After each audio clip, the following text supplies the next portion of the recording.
Hey, class. So this week we were kind of talking about reflection, read about reflection and self-consciousness and discovering more about yourself and the relationship to other people. And for me, the format of reflection that I found works the best for me is that I have been a songwriter for years.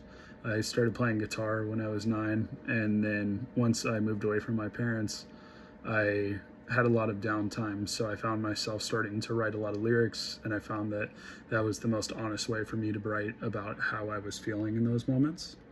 Another thing that I tried to start doing was journaling. I found that this process kind of declutters your mind because you have thoughts that bounce around a lot in your head, and when you actually put it to paper, it makes it so that it's much easier to focus on what's actually going on rather than just having all these thoughts bounce around your head.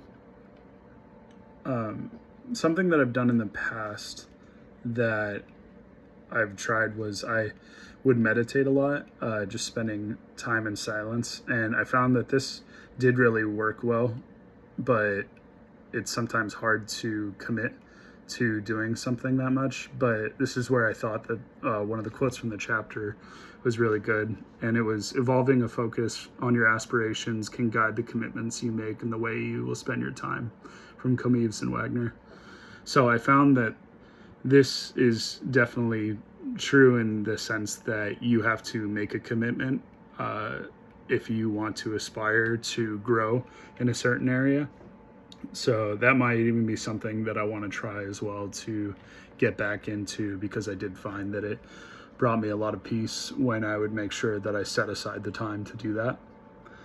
When I seek feedback, I'm not just looking for positive feedback, even though it always feels good. I find that a lot of the time our generation has a hard time with taking criticism or receiving negative feedback, but I find that that presents the greatest opportunity for growth, especially in leadership, is that you want to be able to take the feedback and then be able to understand and explain where you could be better and what is actually going on outside of that.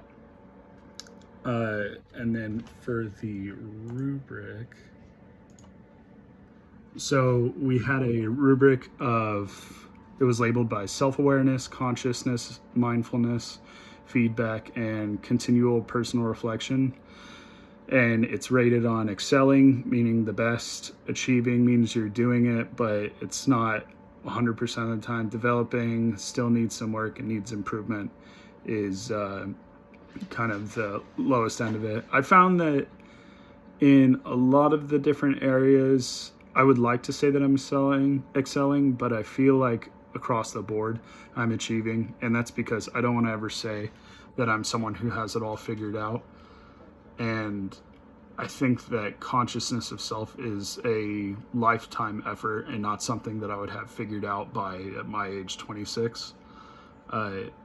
Self-awareness, consciousness, mindfulness, feedback, and continual personal reflection are some of the most important things that you need to practice continuously to get better at.